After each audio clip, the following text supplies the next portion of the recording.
I just had to log out and log back in, of course. Okay. Great. So there we are. Hi, welcome to February 7th, Node.js tooling group meeting. And here we are on YouTube and Zoom. And so this week we have some things on the agenda, and I think let's dive in.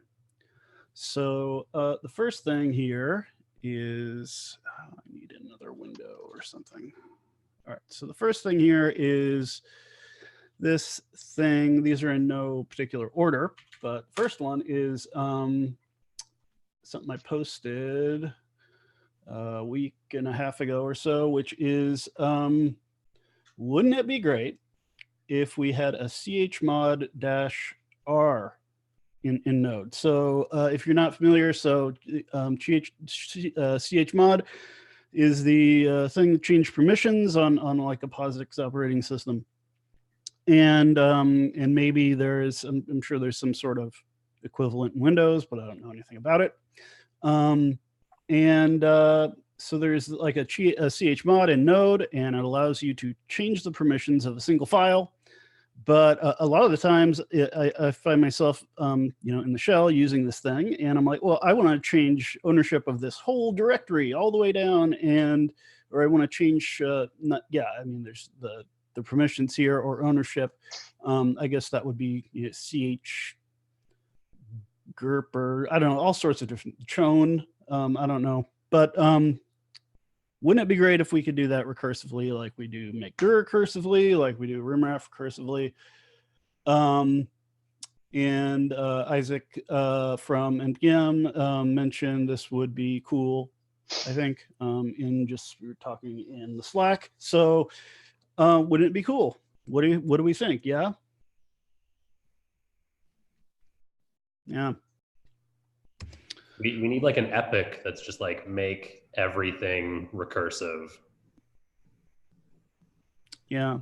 It seems reasonable to me. I mean, yeah, it seems reasonable to me. My only question is, would we do it in JavaScript land like we did rimraf, or in C land like we did McDirp? And what approach we want to take going forward? I mean, if it was me, I would try to do this in JavaScript. Worked for rimraf. Maybe it's easier. I mean, it is going to be easier unless there's like a reason not to. I think the one argument for C++ is if we can make a few abstractions that make it a little easier so that we can then have the performance benefit.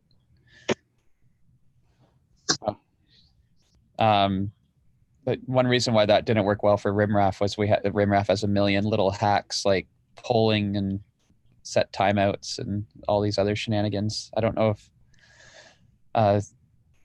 chmod has the same concerns. Let's see. So Isaac has, of course, chmod r, which is a userland module, not particularly popular, but it looks like there are.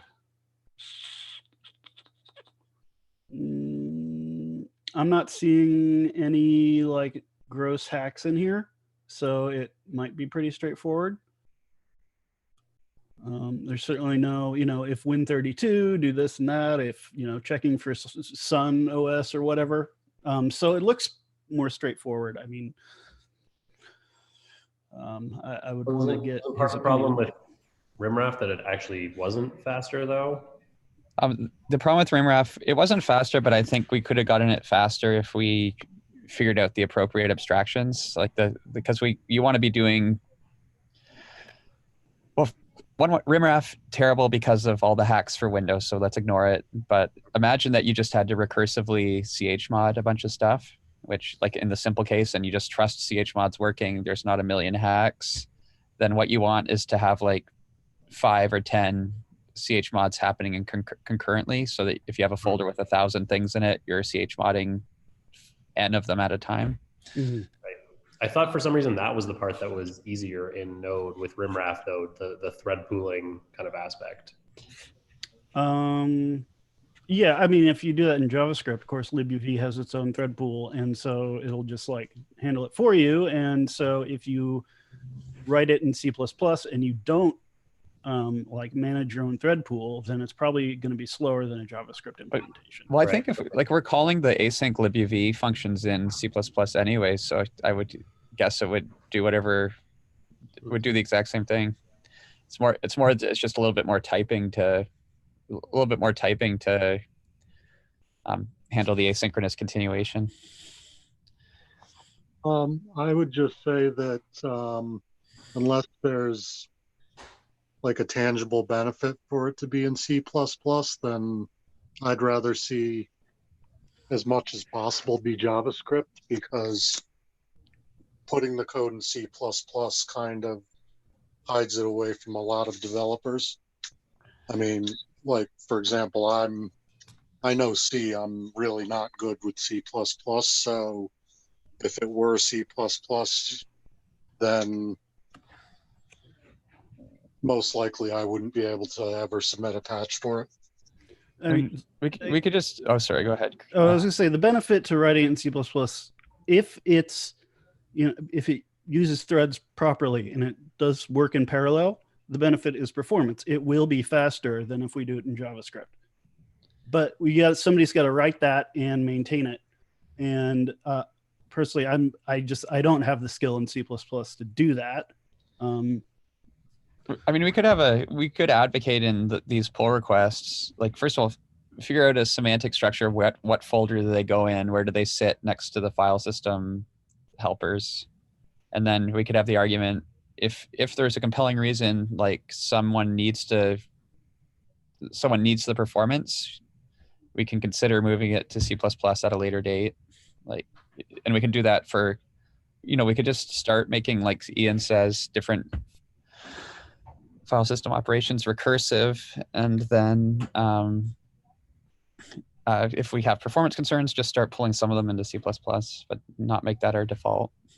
Yeah, I kind of agree with that. It'll be way quicker and easier to implement them in JavaScript, and like Corey said, it makes them more accessible and maintainable, unless there's a specific performance issue. And it doesn't block us from doing it eventually, right? Like, as long as we figure out the API surface. Yeah. And then someone who's like, I don't know, like maybe NPM needs to chmod 20,000 things on some systems, so there's a benefit to moving into C++. Let's wait until we have that user. Most people are probably chmodding 8 things.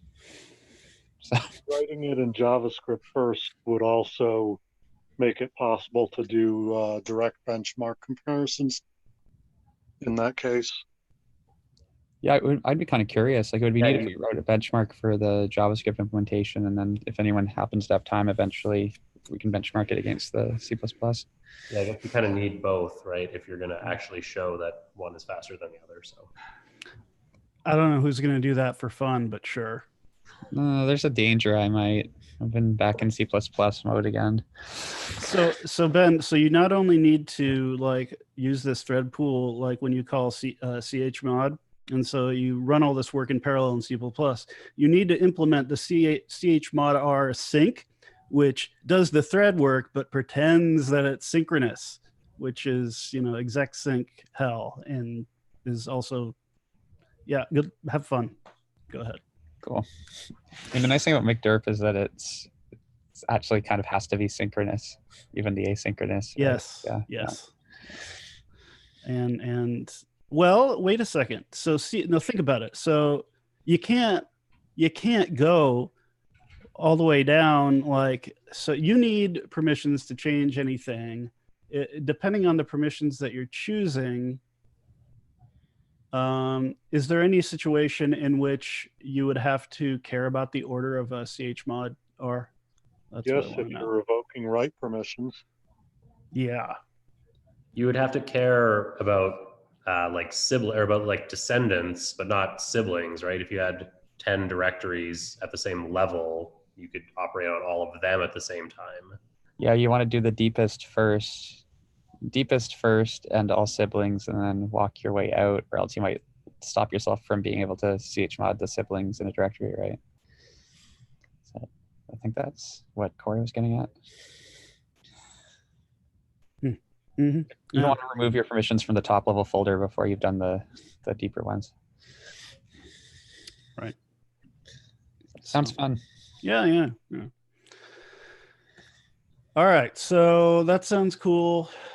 So who might want to take a look at this? I don't know. I mean, for me, I thought it would be a neat idea. I'm not necessarily. It's not a need I have, but you know, if anybody wants to champion it or whatever. But if not, then we can just sit on it until somebody feels the burning need to implement. But I wanted to kind of get it out in front of people. So, all right. So next thing here, tracking the hot module reloading thing. I don't think anything has happened on this unless somebody knows something I don't. Yeah.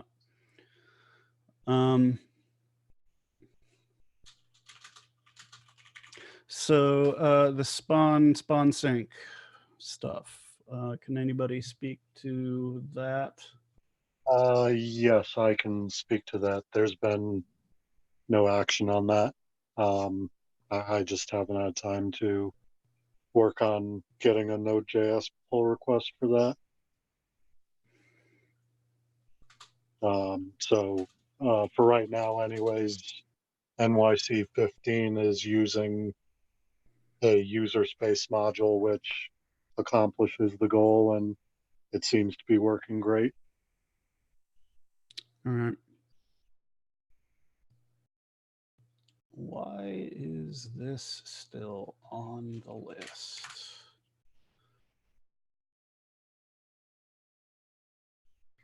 I'm not sure. Okay, so 44 got on here, but doesn't need to be on here. Okay, so next thing, a better way to detect processes exiting. Any movement? Probably not. So this is 42, issue 42. Yeah, the last comment here I see is from December, so I assume, Corey, it's also kind of no activity. Yeah, I think somebody had offered to, somebody had suggested pinging Sam to see if this was something that they could possibly help with. For this issue, I'm not sure I'm able to do a patch for this.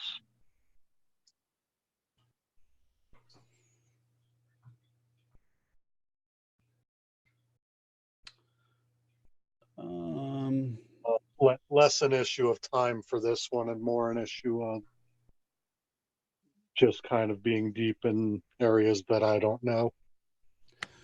I would be willing to put a hand up potentially because I'm the one who inflicted the one-off approach on the world, so it'd be kind of nice to make it more generic. Oh wait, no, I'm on the wrong one. I'm talking about variables existing down to the lower level, not detecting exit.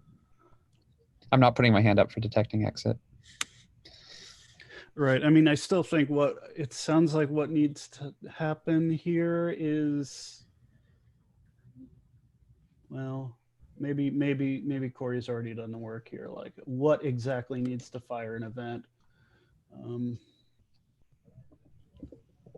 And so, I mean, I think that's a good place to start. And, you know, I think at this point, it probably just comes down to a pull request. So, you know, if we have this list of events that are events in the broader sense that need to trigger this event emitter event. So we have that. So I think next step is probably a PR. As far as Sam Roberts, you know, I know he commented here.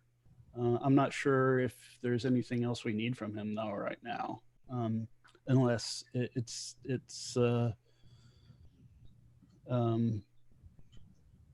for him to further probably explain how things are going to be difficult. But yeah, so if anybody does need anything from Sam and is having a difficult time reaching him, then I can try to reach him as well. Okay, so next thing then is the source map support. And Ben, I assume, wrote here, haven't figured out who to talk to about a blog post yet. So, right, I remember last time you were talking about we want to create a blog post and say, hey, everybody, look, there's this thing. Why don't you play with it and tell us what you think, right? Well, I think Michael Dawson I was told Michael Dawson might know that stuff, but I think he's on vacation for a few weeks. So I sent him an email, haven't heard back from him. I thought I might ask some other folks. So I had a question about source maps for Ben. Last I talked to you, there was discussion of, I think, upgrading to the latest Chromium libraries to get sorted. Is that still pending? Yeah, I'm working on that. I don't think there's any reason to upgrade to the Chromium libraries. I think it's more that they're two different genus than that one's better than the other one. There's one fix I'd like to pull in from Chromium, which is sorting the order of statements in a source map. But it's kind of a silly nice to have because you have to go out of your way to not have them sorted, basically, because the way source maps work is they're additive. So if you have, say you have line 250 and there are 4 statements on it, each statement adds on the offset of the prior statement while it's calculating the source map. That's how it compacts it. So you would have to actively do something silly like making it so the next statement is negative with respect to the prior statement to get it out of order. So you'd have to be doing like negative offsets to kind of force yourself into a situation where source maps are unsorted. But Chromium does sort it. That's the only difference I saw between our implementation and Chromium's. So I'm going to close that PR and stop blathering. And we'll be able to guarantee sort order, Corey, like you asked for Istanbul stuff. Ben, I mean, you could probably work on the post and just syndicate it. Did you want to, like, where did you want to post? Did you want to post I was hoping to post to like Node.js's Medium, I think. Or like, I guess it gets, I don't know how I did it last time, but I had a post I did for coverage that worked really well. I would recommend dev.to, and we do have an account, and I think I even have the credentials. So, okay. Yeah, last time I posted on Node.js collection on Medium, but it sounds like maybe we're moving to dev. I mean, I haven't heard anything as like that, but I do know that, dev's kind of the new hotness. So cool. People are down on Medium, so whatever. Sounds good. I'll type something up and then we can talk. That sounds great. And right. I'll close that PR about upgrading to Chromium because it looked unpractical. Chromium has like tons of dependencies. It was just looked like it'd be a pain in the butt.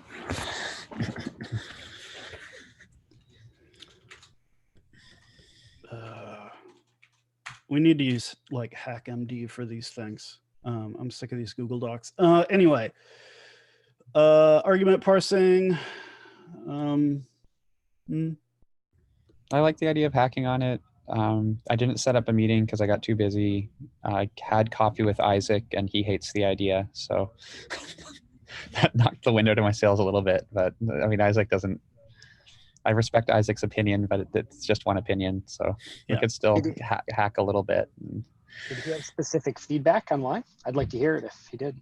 His feedback was just that the same that we've talked about in circles in this meeting, which is that every command line argument parser has slight differences. So like how do you treat a triple dash versus a double dash versus a single dash, like just all the little edge cases. Yeah, you pick one. Yeah, and I think that's a reasonable stance.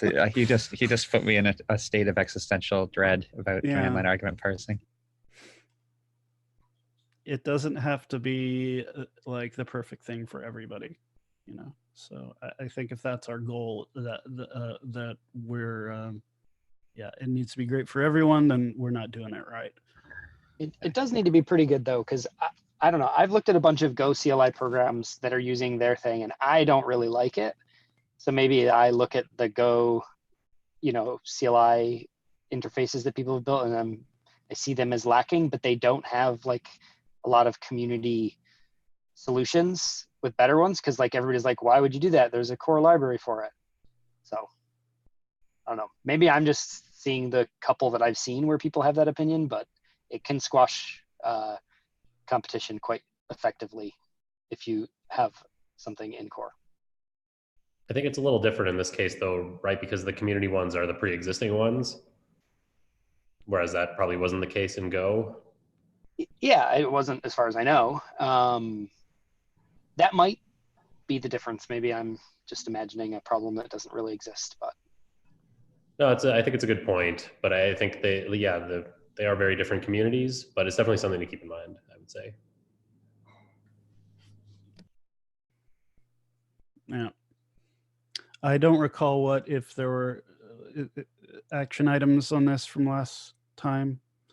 Maybe it was just Ben said he was going to go talk to Isaac, or I don't know. No, I said I would set up a meeting where we can like nerd out about it a bit more, and then I didn't set up that meeting. So that's on me. Well, now I'm all disappointed. So, oh well. I would still attend such a meeting if you. I will try to actually create that meeting. All right, I'm going to say Ben to create a meeting to brainstorm this thing. All right. Is anything else about argument parsing anybody want to? Let's start over that sentence.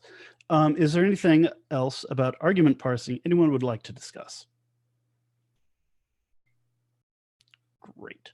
So next thing then is this thing. I don't know where this came from. I snuck it on the agenda, sorry. Okay, so stealth agenda issue. What is it? Make dir. Isaac released version 1.0 of McDirp the other week, and in doing so, he pointed out a bunch of deltas between McDirp and our implementation of McDir recursive. One of the main ones being that McDirp returns the first directory created, or no directory if no directories were created, so that you can kind of work backwards and figure out what exactly it did for you. So Node.js now does that. I did a bunch of hacking in Node over the last 2 weeks, and there should be no deltas between McDirp and McDir recursive now. So hopefully Node 14 McDirp will literally just be a shim on top of McDir recursive. Sweet. So let me try to rephrase so I understand. So basically, when you so McDir for blah blah blah, and so before it was just like a void type. Okay, so yeah, so now it returns a value.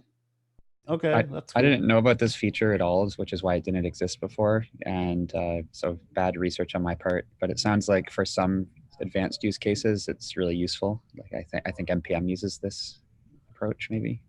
Sure, Isaac has good reasons. He's smart. I mean, would it not make sense to? Well, I don't know. I guess the first thing I'd think of looking at this is, well, why can't I just tell McDir what I want the permissions to be when it does it? You know what I mean? Why do you have to take 2 steps? But I mean, McDir does accept a perms, right? So I don't think it does. Does McDir not accept a perms? I'm suspicious. It should. We should know. Did we identify work?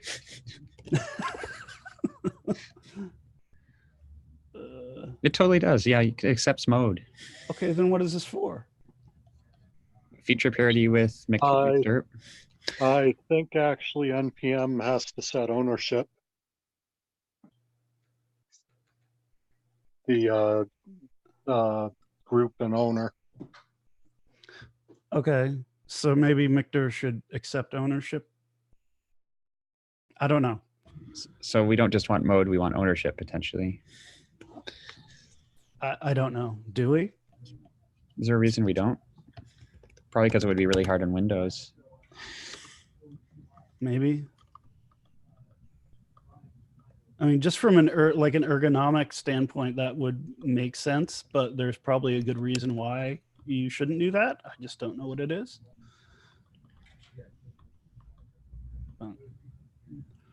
I don't know. Sorry, I'm just reading through some docs right now.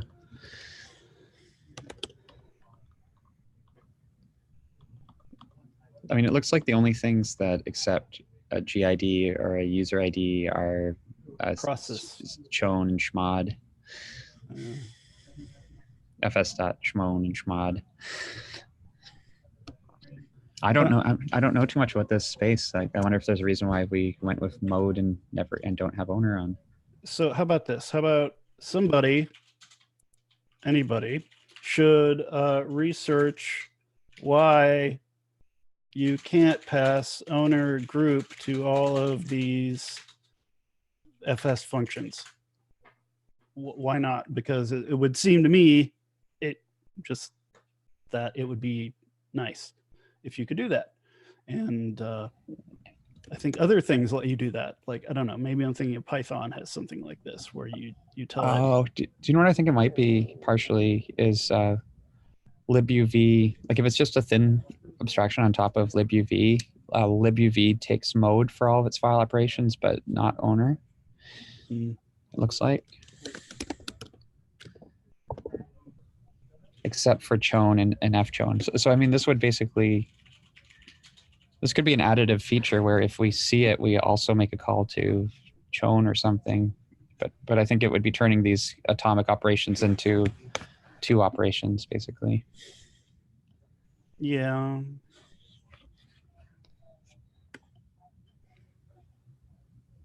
If you pass it, you see what I mean? And then the error could happen actually in the chowning layer, not in the McDerp layer. So I can kind of see where this design came from. Yeah. Even though it's cool and it's potentially save a lot of, well, would it save a lot of operations? Because you're still having to call two operations per file, right? It would save users from writing more code, is what it would save, right? System-wise, it would avoid recursing. What, say that again? If the maker could change the owners, then it would do that as it creates each directory when it's doing it recursively. Whereas the way it would work right now, you get the first directory that was created, and then you recursively change the owner, so you're iterating the directory tree again. Not that that's going to be a huge performance thing. But I think the argument of making the user not have to do it is really good because it avoids the very common user error of doing the two operations, the second one failing and not having to, not correctly cleaning up. So hiding that little bit of complexity inside of the, core implementation would be, I think, a pretty big win for the user experience. I think there might be a question of, okay, if you do this and something fails, like how should it fail? Like, I feel like, what were we talking about before where you run into this problem of, well, how exactly what should the behavior be upon failure? Like, okay, now I've just made all these directories, but changing the owner failed. And so that's just what you have now. Remove the directories you created. Maybe.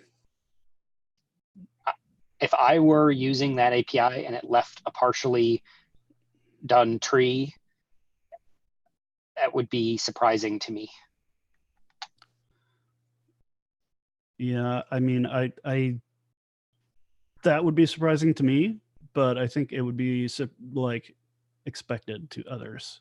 Or do we just find out from first principles why this option doesn't exist? Yeah.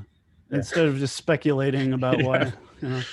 The other question about handling the error is if you were to delete the directories that were created but not ownership changed, then what would happen if some other program created a file in one of those directories?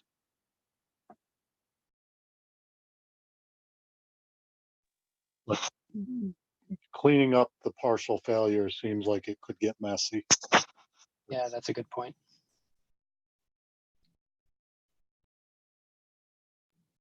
A good point that still has a bunch of weird things that get shoved off onto the user who needs this behavior, but a good point Yeah. nonetheless. Like, should this be something that libuv accepts and can perform atomically? Like, I mean, could you have it as a mode and like GID and UID as options on Mictor? so in addition to finding out why this is the way it is, maybe we should talk to somebody who actually has this problem. And it's not me. It's like Isaac, right? Yeah. So maybe. So, one comment I just want to make, I just looked at the man page for the libc mkdir, and that accepts path and mode. So I'm guessing that's why it's not, the user ID is not part of it.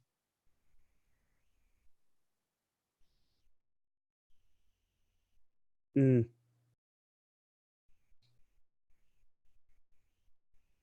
I don't know. Yeah, yeah. Let's find out. But it just, who knows? Might not really just be big of a deal to worry about. But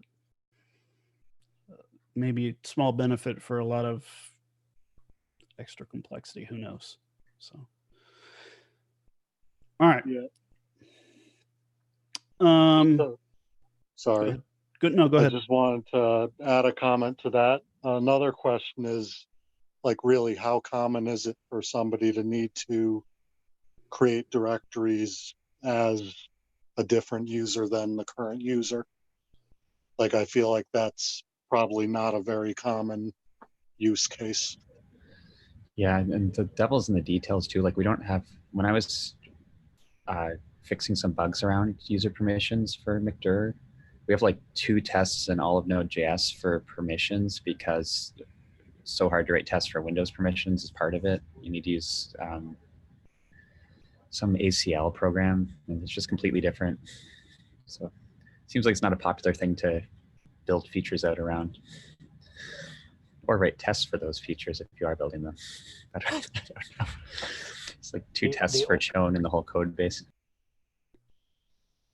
The only time I've ever had to do this was when I was provisioning servers with JavaScript, which is a bad idea and you shouldn't do it.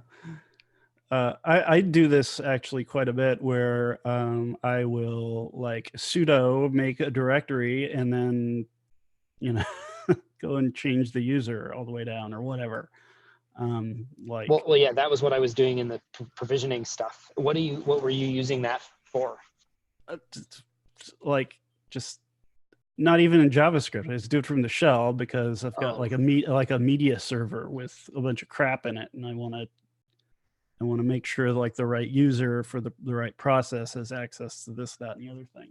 I don't know. It's a thing that you do, but what are the real use cases? It's provisioning and then maybe package management or something, right? So I don't even know why NPM does it. Yeah, even package management probably shouldn't need that, right? Like it's operating under what you told it to when you executed the package manager. Well, I mean, it sounded like NPM has to do it for some reason. Yeah, right? Well, it sounded like this was a feature Isaac felt was really important because I'm guessing NPM has to do it sometimes for permission munching. Like, he was disappointed we didn't return the file path with Mictor. But do you know why he does it at all? Why does he need it? He said something about validating permissions afterwards or updating permissions afterwards. I don't 100% know. Yeah, well, whatever. Okay, so let's.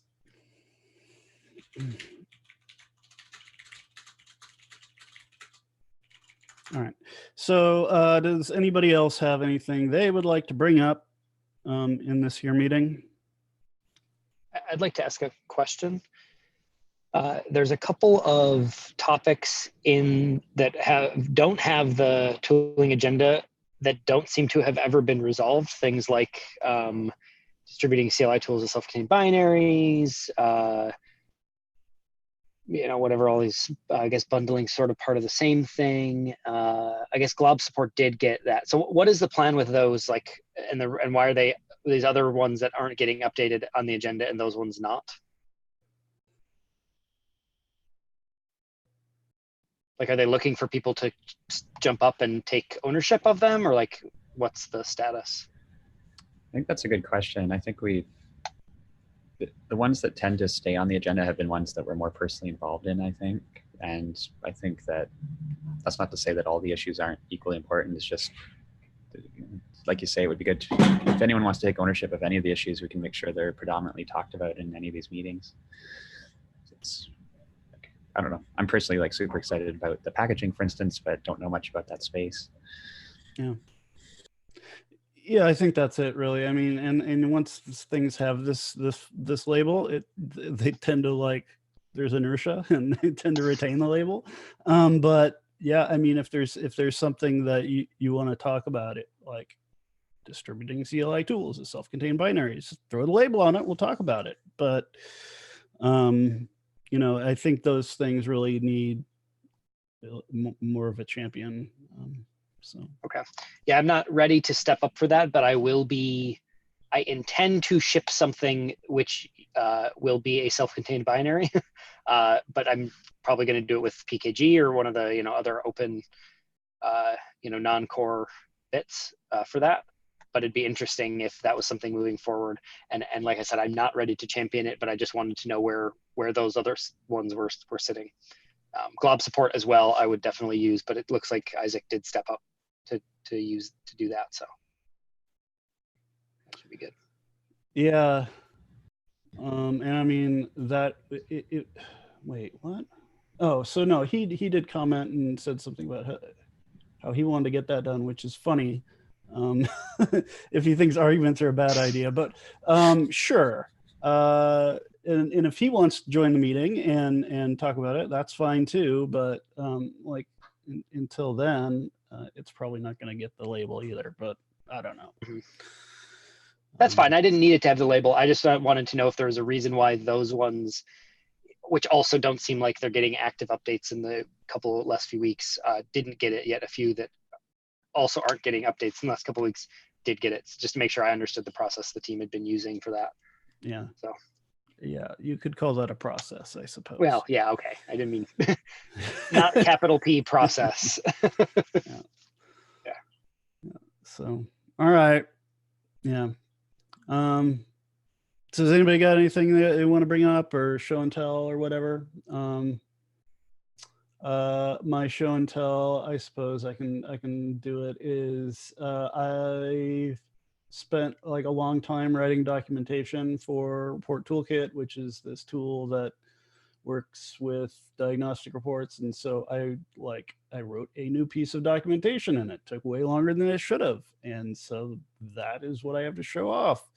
And unless you use it, you're probably not going to be interested in it, but that's what I've been up to.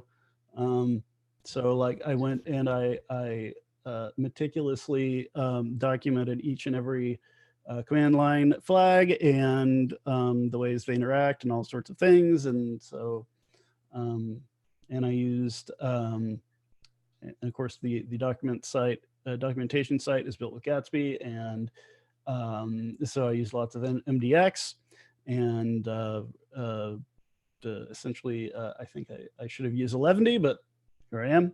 And so that's what I've been up to. Anybody else have anything they want to show off? I have a question for you. Why should I want to use this library? How could I benefit? How could Google's deployments of JavaScript benefit from it? From your diagnostic, from your diagnostic program, or from using diagnostics in general. So if you the big one I think is how do you debug a process that's died? Add console.logs and run it again. Usually. Yeah. So the diagnostic reports in Node will like give this big old dump of the state of the process before it's while it's in its death throes. And so you can take that and look at it and get more information about it's good for postmortem debugging essentially. And one question, so do I just start it up with a flag basically, like when I start the process? Yes, you can do it that way. There, you do. Okay, so it's experimental still. So you still have to use the flag. You can tell it to automatically create one of these things on like an uncaught exception or for whatever reason. But there's several different ways you can trigger it. You can just do it programmatically if you want to. You can have it respond to a signal. I don't know. Just there's various ways to make it generate the report, but one of those is just either way though, you have to give it this experimental report or flag or whatever because it is experimental. Do you have a link for this so we can look? Oh, what, the diagnostic reports? Yeah. Or the thing that I've been doing? The thing you've been doing specifically. Oh, well, so that is, let me put it in the chat here. The thing I've been doing is just tooling built on top of that, which is IBM GitHub.io/report toolkit. Okay, that should work. And so this is just the docs site for this thing. So it's got like a quick start guide. And it doesn't really talk too much about diagnostic reports, but I think there are some links about how to, like, what they can buy you and stuff like that. And so that might be good for people who haven't used diagnostic reports and want to start playing with them. But yeah, the big one is postmortem debugging. There's, if you want to have it trigger some other way, you can get one of these reports from a running process. It doesn't have to die to create a report. If you can't, like, for whatever reason, attach a debugger to your script, running somewhere, so you could use a diagnostic report instead. So, but yeah. Okay, I lied. Do you also have a link to the stuff on the experimental diagnostic report? Because I was looking around. I thought I had seen that before, but now I can't find. So on this page, on the sidebar, there's a diagnostic reports API. Sweet. Yep. Yeah, click on that bad boy, and it'll talk about it here. Oh, report is the name of the section in the docs. I'm like, I swear I had seen this. Cool. Thank you. Yeah, and I'd like to get this out of experimental. But yeah, like right now, for example, there's no option to generate a report upon unhandled exception, or no, unhandled rejection, sorry. But yeah, so I don't know if that's something that needs to be done, because you can give it another flag to cause an unhandled or you know what I mean. You can give this other flag to actually quit instead of do what it normally does. I don't know if it's needed, and I don't really know.